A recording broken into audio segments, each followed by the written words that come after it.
जय गुरु जी, संगत जी सभी को जय गुरु जी। शुक्राना गुरु जी महाराज का अलग अलग शुक्राना। ओम नमः शिवाय, शिव जी सदा सहाय। ओम नमः शिवाय, गुरु जी सदा सहाय। आज का शुक्राना हम शुरू करते हैं। ब्रह्मा जी ने कहा, हे नारद, 18वें द्वापर युग में ऋतुजय ने व्यास जी का जन्म लिया और वेद का विभाग कर पुराणों को प्रकट किया। उस समय शिवजी ने हिमालय के शिखंड नामक एक शिखर पर, जिसे सिद्ध क्षेत्र भी कहा जाता है, अवतार लिया। उस समय उनका नाम शिखंडी था। उसके वाजश्रव, ऋचिक, स्वाश्य तथा रजनीश्वर नामक 4 शिष्य हुए। तब उन्होंने अपने शिष्यों को योगाभ्यास का उपदेश करके व्यास जी के मत का प्रचार कराया तथा संसार में पुराणों की महिमा बढ़ाई। हे नारद, 19वें द्वापर युग में भारद्वाज ने व्यास जी का जन्म लिया और वेद के 4 विभाग कर पुराणों को प्रकट किया। उस समय शिवजी ने हिमालय पर्वत पर जटामाली नामक अवतार लिया तथा अपने 4 शिष्यों के द्वारा व्यास जी के मनोरथ को पूर्ण किया। उस समय उनके शिष्यों के नाम रण्य, कौशल्य, लोकाशी तथा युध्म थे। शिवजी ने उन्हें योग अभ्यास का उपदेश करके संसार में पुराणों के मत को स्थापित किया। हे नारद, 20वें द्वापर युग में गौतम ने व्यास जी का जन्म लिया और वेद का विभाग करके पुराणों को बनाया। उस समय शिवजी ने हिमालय के पर्वत के पीछे अट्ठास नामक स्थान पर अर्थात अट्ठास नाम से ही अवतार ग्रहण किया। उनके शिष्यों के नाम श्रीमंत, बर्बरी, बुद्धि, श्रगबंधु तथा कनिष्कतरा थे। उन्होंने अपने इन शिष्यों की सहायता से पौराणिक मत का प्रचार किया तथा व्यास जी की मनोकामना पूर्ण की।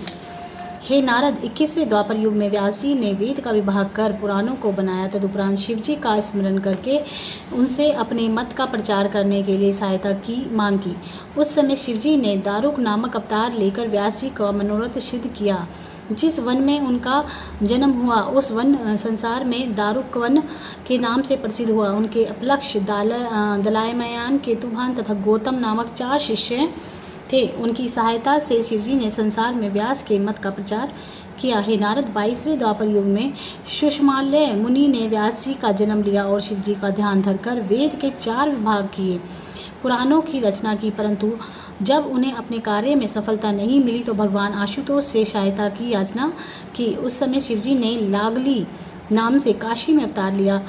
उनके भल्लनी, मधुपुंग, श्वेत तथा गुप्तकांत नामक 4 शिष्य हुए तथा उन्होंने इस शिष्यों की सहायता से संसार में व्यास जी के मत को प्रसिद्ध किया। हे नारद, 23वें द्वापर युग में तृणबिंदु ने व्यास जी का जन्म लिया और उन्होंने वेद का विभाग करके पुराणों की रचना की। अपने मत को सिद्ध होते न देखकर जब उन्होंने शिवजी से सहायता मांगी तो शिवजी ने कालिंज नामक पर्वत पर महाकाय श्वेत नामक अवतार लिया। उस समय उनके शिष्यों के नाम औषधि, वृदक्ष, देवल तथा कव्य थे। शिवजी ने इन शिष्यों की सहायता से व्यास जी के मत को प्रसिद्ध किया। हे नारद, 24वें द्वापर युग में कुक्षी, जिन्हें वाल्मीकि भी कहा जाता है, ने व्यास जी का जन्म लिया। उन्होंने वेद का विभाग करके पुराणों को प्रकट किया। जब उन्हें अपने मत को फैलाने में सफलता मिली तो उन्होंने शिवजी की स्तुति करते हुए उनसे सहायता की याचना की। उस समय शिवजी ने नैमिष नामक वन में शूली नामक अवतार ग्रहण किया और व्यास जी की मनोकामना को पूर्ण किया। उनके शिष्यों के नाम शालिहोत्र, सहजहोत्र, युवनाशव तथा अहिरभद्र थे। यही व्यास जी ने श्री रामचंद्र के लीला चरित्रों का भी वर्णन किया। हे नारद, 25वें द्वापर युग में ब्रह्मसप्त ने व्यास जी का जन्म लिया और शिव जी का तप करके उनसे अपने मत का प्रचार करने में सहायता करने के लिए प्रार्थना की। उन्होंने वेद का विभाग करके पुराणों को बनाया तथा परंतु जब उनके मत को संसारी लोगों स्वीकार नहीं किया तो वे अत्यंत निराश हुए। उस समय शिवजी ने दंडमुंडी नामक अवतार ग्रहण किया। उनके शिष्यों के नाम बहल, कुंडकर्ण, कुंभाकंड तथा कुबांड तथा प्रभात थे। इन्हीं की सहायता से उन्होंने संसार में पुराणों की प्रतिष्ठा कराई तथा संसारी मनुष्य को योग मार्ग का उपदेश दिया। इन 25वें व्यास जी के पुत्र का ही नाम उपमन्यु था। उसने बाल्यावस्था से ही शिवजी की बड़ी भक्ति की थी। हे नारद, 26वें द्वापर युग में पराशर ने व्यास जी का जन्म लिया। वे मेरे पौत्र तथा वैश्वानर के पिता थे। उनके समान शिवजी का परम भक्त अन्य कोई नहीं है। उन्होंने वेद के 4 विभाग करके 18 पुराणों का निर्माण किया। जब उनके मत का प्रचार संसार में नहीं हुआ तब उन्होंने भगवान सदाशिव से सहायता की। याचना की। उस समय शिवजी ने दयालु होकर उनकी मनोकामना पूर्ण करने हेतु सहिष्णु नाम से अवतार लिया और भद्रनाथ नामक नगर में प्रतिष्ठित हुए। उनके शिष्यों के नाम अलुक, विद्युत, संबल तथा अश्वलायन थे। उन सब शिष्यों ने शिवजी की आज्ञा से व्यास जी की सहायता की और उनके मत को संसार में प्रचलित किया है। नारद 27वें द्वापर युग में ज्ञान कर्ण ने व्यास जी का जन्म लिया तथा वेद का विभाग करके पुराणों की रचना की। फिर अपने मत को प्रज्वलित होते हुए न देख कर उन्होंने शिवजी की स्तुति की। उस समय शिवजी ने प्रभास क्षेत्र में सौम्यकरम नाम से अवतार लिया। उनके शिष्यों के नाम अक्षपाद, सुमुनि कुमार, अलूक तथा वत्स थे। सौम्यकरम रूपी शिवजी के अवतार ने योग शास्त्र को प्रकट कर पुराण के मत को प्रचलित किया तथा अद्वैत धर्म को दृढ़ किया। जब व्यास जी ने यह देखा कि अब कोई भी मनुष्य उनके मत का विरोधी नहीं है तो उन्होंने अत्यंत प्रसन्न होकर शिवजी की स्तुति की। तदुपरांत संसार भर में व्यास जी और उनके शिष्यों को यश फैल गया। हे नारद, इस प्रकार द्वापर युग में जो शिवजी के 27 अवतार हुए उसका मैंने तुमसे वर्णन किया। अब तुम इस अवतार के बारे में सुनो जिसे शिवजी ने कलयुग के प्रारंभ में ले लिया था। हे पुत्र, शिवजी के इन अवतारों की कथाओं को जो मनुष्य मन लगाकर सुनता है अथवा दूसरों को सुनाता है वह दोनों लोकों में सब प्रकार का आनंद प्राप्त करता है। ब्रह्मा जी ने कहा, हे नारद, 28वें द्वापर युग में देवताओं द्वारा प्रार्थना किए जाने पर विष्णु जी ने व्यास का अवतार लिया तथा वेद का विभाग कर पुराणों को प्रकट किया। परंतु जब उनका मत प्रसिद्ध नहीं हुआ तब उन्होंने शिवजी की स्तुति करते हुए यह मांग की कि हे प्रभु, आप मुझे इस कार्य में सहायता प्रदान करें और मेरे मत का प्रचार करने में सहायक हों। उस समय शिवजी ने व्यास जी की प्रधानता पर अवतार लिया और उनके मत का प्रचार करने में सहायक बने। इस वृत्तांत को सुनकर नारद जी बोले, हे पिता, मेरी यह इच्छा है कि आप इस कथा को विस्तार पूर्वक सुनाए। ब्रह्मा जी बोले, अच्छा, मैं इसे विस्तार पूर्वक कहता हूँ। इस वृत्तांत में शिवजी एक विष्णु जी की लीला चरित्रों का वर्णन है। वह हे नारद, पूर्व काल में जब देवासुर संग्राम हुआ था उस समय बहुत से दैत्य मारे गए थे। अवसर पाकर वे सब दैत्य पुनः पृथ्वी पर उत्पन्न हुए और कुसंगति में पड़कर कुमार पर चलने लगे। वे विपरीत बातें करते हुए अपने अहंकार भरकर अनेक प्रकार के कुकर्म करने लगे। वे इस प्रकार इंद्रियों के वशीभूत हुए कि उनमें भी परस्पर शत्रुता फैल गई। उस समय देवता ने संसार में अनाचार बढ़ता हुआ देखकर विष्णु जी की सेवा में पहुंच अपने दुख का वर्णन किया तथा उनसे वह कष्ट दूर करने की प्रार्थना की। उस समय भगवान विष्णु जी ने उनकी प्रार्थना स्वीकार करते हुए पाराशर के पुत्र के रूप में पृथ्वी पर जन्म लिया। संसार में वे कृष्ण द्वैपायन के नाम से प्रसिद्ध हुए। उनकी माता का नाम सत्यवती था। हे नारद, उन कृष्ण द्वैपायन व्यास रूप विष्णु जी ने वेद के 4 विभाग करके उनकी शाखाओं को फैलाया तथा पुराणों का निर्माण किया, परंतु संसार में उनका प्रचार किसी भी प्रकार न हो सका। यह देखकर व्यास जी सब देवताओं तथा ऋषि मुनियों सहित कमलापति विष्णु जी की शरण में गए और उनसे प्रार्थना करते हुए कहने लगे, हे प्रभु, मेरे पुराणों का संसार में कुछ भी आदर नहीं हो रहा है। आप मेरे मत का प्रचार करने में सहायक हो। उस समय विष्णु जी ने उन्हें सत्तावना देते हुए इस प्रकार कहा कि हे व्यास जी तथा ऋषि मुनियों, तुम निश्चिंत होकर अपने घर जाओ। हम पृथ्वी पर कृष्ण रूप में अवतार लेकर तुम्हारे दुख को दूर करेंगे। भगवान विष्णु जी के ऐसे वचन सुनकर सब लोग अपने घर को लौट आए।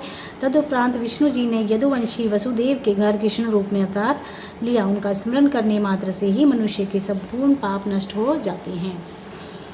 हे नारद, वसुदेव की दूसरी पत्नी रोहिणी के गर्भ से शेष जी ने बलप्रद के रूप में अवतार लिया। सब देवता तथा मुनि आदि उस बलभद्र जी की सेवा करते हैं। अस्तु, श्री कृष्ण जी ने वज्र में पहुंचकर जो चरित्र किए तुम उन्हें सुनो। उन्होंने यशोदा तथा नंद को अपनी बाल लीलाओं द्वारा अत्यंत प्रसन्नता प्रदान की तथा गोपियों को भी बहुत मोहित किया। पूतना आदि को जिन्हें कंस ने भेजा था कृष्ण जी ने मार डाला। बड़े बड़े योगियों को अपनी तपस्या द्वारा जो फल प्राप्त नहीं होता उसे ब्रजवासियों ने सहज ही पा लिया।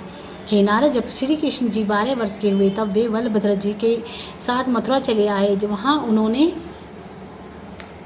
कंस को उसके सभी साथियों सहित मारकर नष्ट कर दिया तथा यदुवंशियों को बहुत सुख पहुँचाया। उन्होंने अनेक दैत्यों तथा शत्रुओं को मारकर अपने भक्तों की प्राण रक्षा की तथा जरासंध के बल एवं अहंकार का नाश किया। श्री कृष्ण जी के वंश की संख्या का वर्णन नहीं किया जा सकता। उनकी 16,108 रानियां थीं। उनसे 10-10 पुत्र उत्पन्न हुए थे। इस प्रकार श्री कृष्ण जी ने गृहस्थाश्रम में के महत्व को प्रतिपादन किया। जब वे छोटे थे तब उन्होंने अपनी कंठिका उंगली पर गोवर्धन को उठा लिया था, मतलब छोटी वाली उंगली कनिष्ठ का, गोवर्धन को उठा लिया था। हे नारद, महाभारत के युद्ध में उन्होंने अनेक प्रकार से पृथ्वी का भार उतारा। जब उन्होंने यदुवंशियों में अभिमान बढ़ता हुआ देखा तब दुर्वासा से शाप दिलाकर उन्हें भी नष्ट करा दिया। इस प्रकार अपने लोक में जाने से पूर्व वे अपने कुल का नाश करा गए। उन्होंने मित्र उद्धव को अद्वैत ज्ञान का उपदेश दिया तथा उन्हें बद्रीवन में भेजकर मुक्त कर दिया। जिस व्याध ने उनके पांव में बाण मारा था उसको निर्वाण पद दिया तथा उनके सारथी दारुक को मुक्ति देकर वे अपने लोक को भेजे गए। हे नारद, श्री कृष्ण जी का चरित्र हमने तुम्हें संक्षेप में सुनाया है। इसके सुनने तथा सुनाने से मुक्ति प्रदान होती है। जय गुरु जी। हे नारद, इस प्रकार श्री कृष्ण जी ने पृथ्वी पर धर्म को फिर स्थापित किया, परंतु उसमें व्यास जी को विशेष प्रसन्नता न हुई, क्योंकि संसार में उनका निवृत्ति मार्ग प्रसिद्ध नहीं हुआ। अतः उन्हें दिन रात यही सोच बनी रहती कि किसी प्रकार हमारा मत संसार में फैले। अपनी मनोभिलाषा की पूर्ति के हेतु एक दिन उन्होंने भगवान सदाशिव का ध्यान किया तथा उनसे यह प्रार्थना की कि हे कृपा सिंधु, मैंने वेद के आशय को पुराणों में प्रकट किया है, परंतु कलयुग के प्रभाव के कारण उन्हें कोई नहीं मानता। मेरी यह प्रार्थना है कि अब आप स्वयं अवतार लेकर मेरे मत की वृद्धि करें तथा निर्वृति मार्ग को दृढ़ बनाएं। हे नारद, व्यास जी की यह प्रार्थना सुनकर शिवजी ने ब्रह्मा जी ब्रह्मचारी का स्वरूप धारण किया। तदुपरांत उन्होंने अपनी योग माया द्वारा संपूर्ण संसार को मोहित कर लिया। फिर वे उसी शरीर में शमशान में जा पहुँचे। वहाँ उन्होंने यह देखा कि वह एक मुर्दा पड़ा हुआ है, तो वे योग माया द्वारा उसके शव में प्रवेश कर गए और पर्वत की कनंदरा में जाकर स्थित हुए। जब मुझे तथा विष्णु जी की यह वृत्तांत ज्ञात हुआ तब हम दोनों उनकी सेवा में जा पहुँचे और अनेक प्रकार से उनकी स्तुति करने लगे। भगवान सदाशिव के उस अवतार का नाम लाकुलिश था। जिस स्थान पर शिवजी विराजमान हुए थे उसे सिद्ध क्षेत्र अथवा काया चत्वर कहते हैं। का लाकुलिश शिव ने उशिक, गर्ग, मित्र तथा रंद नामक अपने 4 शिष्य बनाए तथा उनके द्वारा संसार में व्यास जी के मत को प्रकट किया। उस समय सब लोगों का दुख नष्ट हो गया तथा तीनों लोकों में आनंद की वृद्धि हुई। है नारद, अब मैं तुम्हें इस सब वृत्तांत का सार सुनाता हूँ, जिससे तुम्हें यह ज्ञात हो जाएगा कि व्यास जी का अवतार किस प्रकार होता है। प्रत्येक द्वापर के अंत में विष्णु जी स्वयं अवतार लेकर वेद के विभाग करते हैं तथा प्रत्येक कलयुग में आदि में शिवजी अवतार लेकर उनके मत की स्थापना करते हैं। विष्णु जी प्रत्येक युग में 4 शिष्यों द्वारा वेद, योग तथा आश्रमों को प्रकट करते हैं और शिवलिंग का पूजन करके भस्म धारण करते हैं। हे पुत्र, हमने यह कथा विष्णु जी से सुनी थी। दधि वाहन अवतार से लेकर लाकुलिश अवतार तक शिवजी के 28 अवतार हैं तथा उनके कुल अवतार की संख्या 42 है। जो प्राणी इस कथा को सुनता है अथवा पढ़ता है वह भी मुक्ति को प्राप्त हो जाता है।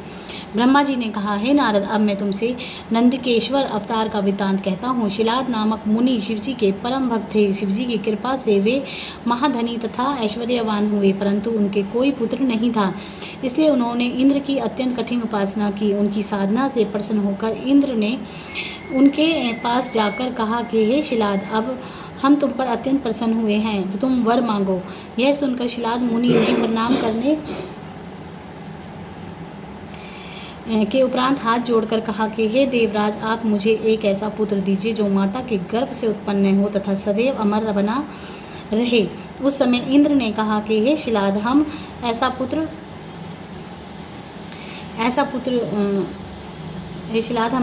नहीं दे सकते।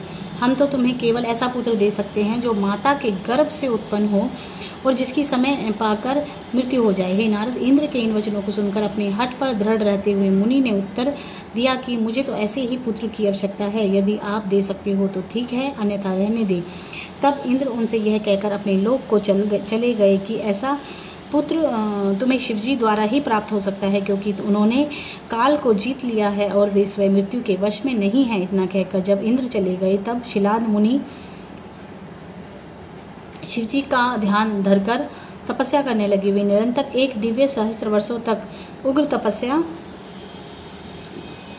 करते रहे। उनकी तपस्या से प्रसन्न होकर शिवजी अत्यंत सुंदर स्वरूप धारण कर उनके पास पहुँचे। जैसे ही शिवजी ने उनके शरीर से अपने हाथ को स्पर्श कराया, वैसे ही पुनः पूर्व की भांति हष्ट पुष्ट हो गए। तदुपरांत शिवजी ने उनसे पूछा कि हे शिलाद, तुम क्या चाहते हो? तुम तो जो मांगोगे हम तुम्हें वही देंगे। यह सुनकर शिलाद ने बहुत स्तुति एवं प्रार्थना करते हुए कहा कि हे प्रभु, मैं एक ऐसा पुत्र चाहता हूँ जो माता के गर्भ के बिना उत्पन्न हो और कभी भी मृत्यु को प्राप्त न हो।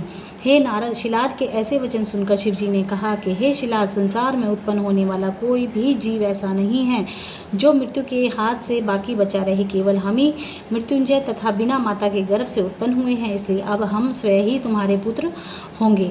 उस समय हमारा नाम नंदी होगा। ब्रह्मा ने भी हमारे पृथ्वी पर अवतार लेने के लिए पहले तपस्या की थी। अब हमने यह वर दिया था कि समय पाकर हम पृथ्वी पर जन्म लेंगे। इस प्रकार हमारे अवतार लेने का ब्रह्मा की इच्छा भी पूर्ण हो जाएगी और तुम्हारी अभिलाषा भी तृप्त होगी। अब तक हम संसार के पिता थे, परंतु अब तुम हमारे पिता होंगे। इतना कहकर शिवजी अंतर्धान हो गए। उस समय शिलाद अत्यंत प्रसन्न हो अपने घर लौट आए।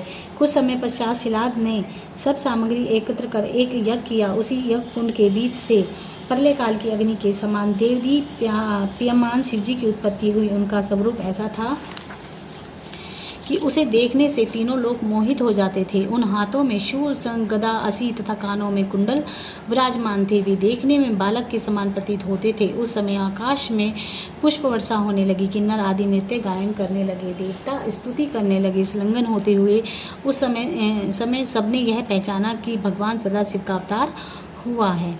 ब्रह्मा जी ने कहा, हे नारद, उस बालक को देखकर शिलाद मुनि ने कहा कि हे बालक, तुमने उत्पन्न होकर मुझे अत्यंत आनंद प्रदान किया है, अतः तुम्हारा नाम नंदी होगा। तुम साक्षात शिव के स्वरूप होंगे। मैं तुमसे अपनी भक्तियाँ ये मांगता हूँ। इतना कहकर शिलाद मुनि ने उनकी बहुत स्तुति की। तदुपरांत जब सब देवता विदा होकर अपने घर चले गए, तब शिलाद मुनि भी नंदी को साथ में यज्ञ स्थल से उठकर अपने निवास स्थान को चल दिए। उस बीच नंदी ने यह चरित्र किया कि उन्होंने अपनी पहली देह को छोड़कर मनुष्य का शरीर धारण कर लिया है। नारद शिलाद मुनि के घर आकर नंदी बालकों के समान क्रीड़ा करने लगे।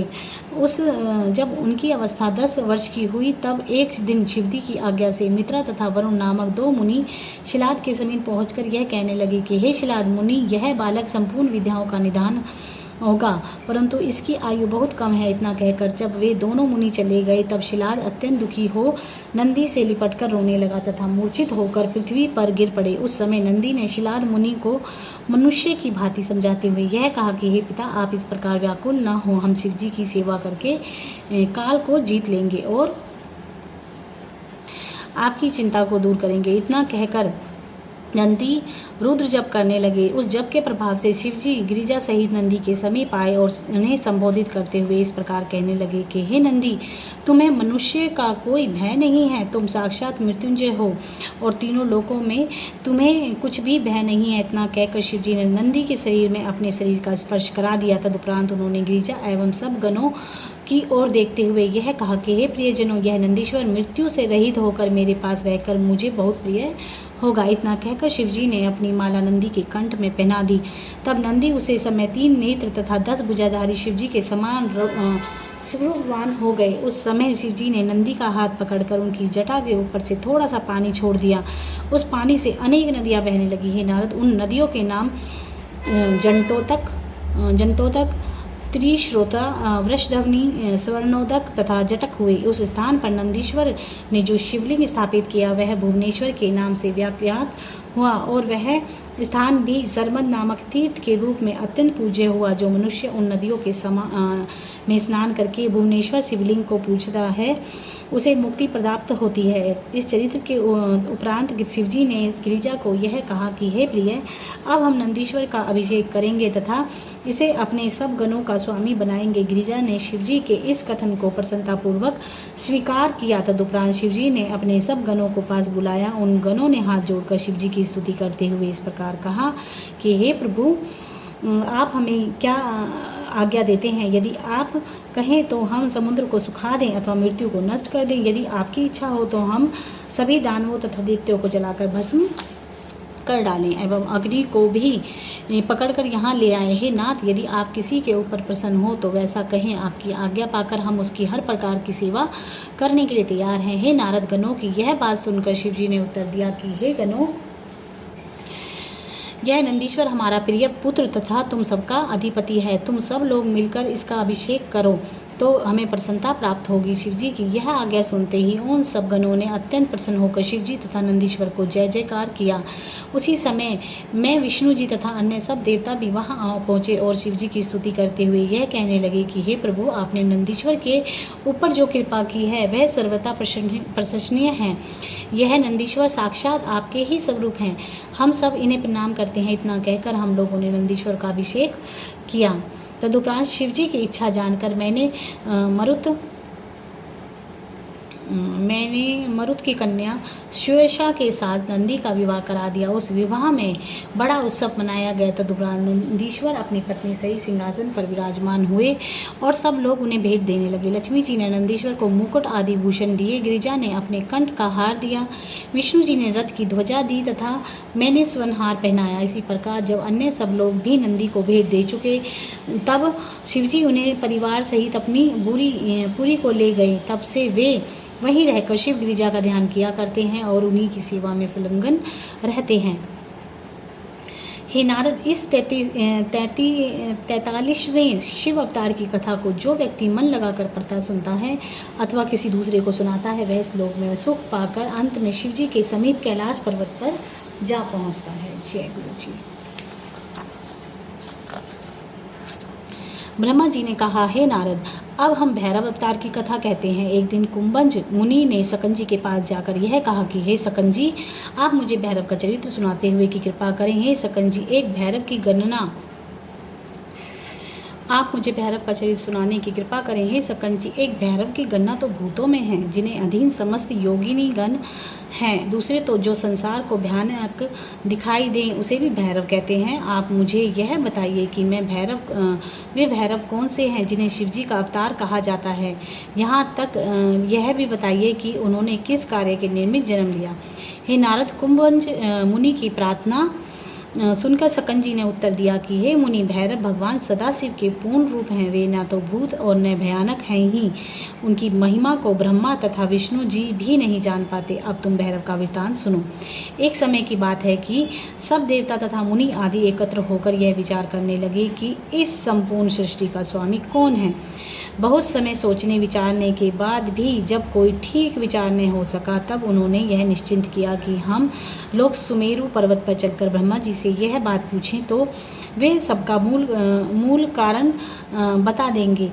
यह निश्चय कर सब लोग ब्रह्मा जी के पास जा पहुँचे। इतनी कथा सुनाकर ब्रह्मा जी ने कहा, हे नारद, उन सब देवताओं ने मेरे पास आकर यह कहा कि हे विधाता, आप हमें यह बताने की कृपा करें कि संपूर्ण लोकों का स्वामी कौन है, जो दोषों से रहित, निर्गुण, सगुण, अविनाशी, सबके मन की जानने वाला, विश्वंभर तथा जब संसार को उत्पन्न करने वाला हो उसका नाम आप हमें बताएं। देवताओं की यह बात सुनकर मैंने उन्हें उत्तर दिया कि हे देवताओं, तुम जिसे जानना चाहते हो वह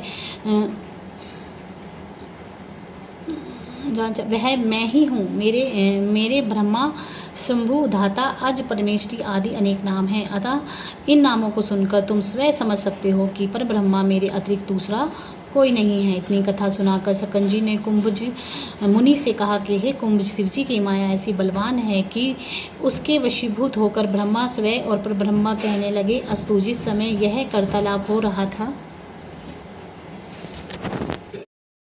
सुनकर मैंने उन्हें उत्तर दिया कि हे देवताओं, तुम जिसे जानना चाहते हो वह मैं ही हूँ। मेरे पर ब्रह्मा, शिव, शंभु, धाता, अज, परमेष्टि आदि अनेक नाम हैं। अतः इन नामों को सुनकर तुम स्वयं समझ सकते हो कि पर ब्रह्मा मेरे अतिरिक्त कोई दूसरा नहीं है। इतनी कथा सुनाकर सकंजी ने कुंज मुनि से कहा कि हे कुंज, शिवजी की माया ऐसी बलवान है कि उसके वशीभूत होकर स्वयं ब्रह्मा पर ब्रह्मा कहने लगे। जिस समय यह वार्तालाप हो रहा था उसी समय विष्णु जी चतुर्भुज रूप धारण किए हुए, पीताम्बर ओढ़े, उत्तमोत्तम वस्त्र अलंकारों से सुसज्जित तथा क्रोध से लाल नेत्र किए वहां प्रकट हो गए। उन्होंने सब देवताओं को संबोधित करते हुए यह कहा कि हे देवताओं, तुम इस ब्रह्मा की मूर्खता को देखो, यह ऐसी उल्टी बातें कर रहा है। देवताओं से इतना कहकर विष्णु जी ब्रह्मा से बोले, हे ब्रह्मा, तुम वेद तथा पुराणों के विरुद्ध ऐसे मिथ्या वचन क्यों कह रहे हो? तुम्हारा जन्म हमारे नाभि कमल से हुआ है और तुम्हारी महिमा हमारे अधीन है। पृथ्वी का भार उतारने के लिए हम ही स्वयं समय पर अवतार लेते हैं, इसलिए हम ही निर्गुण परम ज्योति परब्रह्मा परमात्मा। तुम अपने नाम पर मिथ्या गर्व मत करो तथा सब लोगों के सामने सच्ची बात कहो। हे कुंज, इस प्रकार ब्रह्मा तथा विष्णु ने परस्पर बहुत विवाद किया तथा शिवजी को कुछ भी न जानकर स्वयं को ब्रह्मा ठहराया। सतंजी बोले, हे कुंज, अंत में यह निश्चय हुआ कि जिसे वेद परब्रह्मा कह दे उसी को सबका स्वामी स्वीकार किया जाए। अस्तु। ब्रह्मा, विष्णु जी तथा सबके देवताओं ने वेदों को बुलाकर अत्यंत नम्रतापूर्वक यह कहा कि हे वेद, तुम्हारे वचनों को पर सबको पूर्ण विश्वास है, अतः तुम हमें यह बताओ कि परब्रह्मा कौन है। यह सुनकर वेदों ने उत्तर दिया कि हे देवताओं, जब तुम हम ही पर अपना निर्णय छोड़ रहे हो तो हम तुम्हें सत्य ही कहेंगे। तुम उसे सुनकर तुम्हारा संशय नष्ट हो जाएगा। इस प्रकार जब सब देवताओं को संबोधित करने के उपरांत सबने पहले ऋग्वेद ने कहा, हे देवताओं, जहाँ तक संपूर्ण जीवनधारी स्थित हैं वहाँ करोड़ों ब्रह्मांड दृष्टिगत होते हैं तथा जिन्हें हम वेद परामर्श कहते हैं, वहाँ तक संतों के मत से भी यह निश्चित है कि भगवान सदाशिव ही परब्रह्मा है, क्योंकि वे महाप्रलय में भी नष्ट नहीं होते। हे कुमुद, इतना कहकर ऋग्वेद चुप हो गया तथा यजुर्वेद ने भी यह कहा, इस प्रकार कहा, देवताओं को सृष्टि के संपूर्ण जीव यज्ञ द्वारा जीवना सेवन करते हैं तथा योगी जन जिनका ध्यान अपने हृदय में धरते हैं परंतु जिनकी इच्छा के बिना उनका दर्शन प्राप्त नहीं कर पाते, वे परमानंद स्वरूप और जिन्हें हम नेति नेति कहकर पुकारते हैं, वे परब्रह्मा सदाशिव ही हैं। हे कुंज, वेदों ने के यह वचन सुनकर दोनों देवता बहुत हंसे। तदुपरांत उन्होंने शिवजी की माया से मोहित होकर इस प्रकार कहा कि शिव योगियों का स्वामी, जटाधारी, विश्व भक्षण करने वाला, नग्न शरीर बैल पर चढ़ने वाला, जिस शिव का संग करने से ही सबको ग्लानि होती है, भला वह परब्रह्मा किस प्रकार हो सकता है? इतना कहकर दोनों देवता हंसने लगे। हे कुंज, उस समय प्रणव ने दोनों देवताओं को संबोधित करके इस प्रकार कहा कि हे सृष्टि उत्पन्न करता ब्रह्मा तथा हे पालन करता विष्णु, तुम हमारी बात मानकर सुनो। तुम्हें अपने मुख से ऐसे उल्टे वचन नहीं कहने चाहिए। तुम्हें वेद के मत का खंडन करना उचित नहीं है। वेदों ने यह सत्य ही कहा कि परब्रह्मा शिवजी की रूपरेखा को नहीं जाना जा सकता। वे तीनों लोकों में अनेक प्रकार की लीलाएं करते हैं। उन्हें तुम्हारी प्रार्थना पर ही स्वरूप धारण किया है। वे तीनों लोकों का हृदय की बात को जानने वाले हैं। वे ब्रह्मा की प्रार्थना पर उनकी भवों के बीच से उत्पन्न हुए हैं। अब हम तुमसे शिवजी के मूल चरित्रों का वर्णन करते हैं, जिससे तुम्हारी बुद्धि भ्रष्ट न हो और तुम्हें परब्रह्मा शिवजी का श्रेष्ठ ज्ञान प्राप्त हो। हे देवताओं, जिस समय कोई भी जीव न था, यहाँ तक कि सह संसार प्रकृति पुरुष ब्रह्मा तथा विष्णु आदि भी नहीं थे, उस समय एकमात्र आदित्य परब्रह्मा माया रहित निर्गुण भगवान सदाशिव ही वर्तमान थे, जिनको वेद नीति नेति कहकर पुकारते थे तथा फिर भी उनकी जिनके भेद को नहीं जान पाते थे। ऐसे निर्गुण स्वरूप शिवजी सृष्टि में सर्वत्र विराजमान हैं। हर शिवजी के पूर्णांश से उत्पन्न हुए हैं। तुम दोनों को उनकी सब प्रकार से सेवा करनी चाहिए। शिवलोक में जिन शिवजी का निवास रहता है वे ही अत्यंत हर तथा रुद्र नाम से प्रतिष्ठित हैं। वे शक्ति के रहित अवतार ग्रहण करते हैं तथा कैलाश पर्वत पर स्थित रहते हैं। वे मृत्यु को अपने अधीन रखते हैं तथा अनेक प्रकार की लीलाएं करके सदैव स्वाधीन रहते हैं। उनके चरित्र को आज तक कोई नहीं जान पाया है।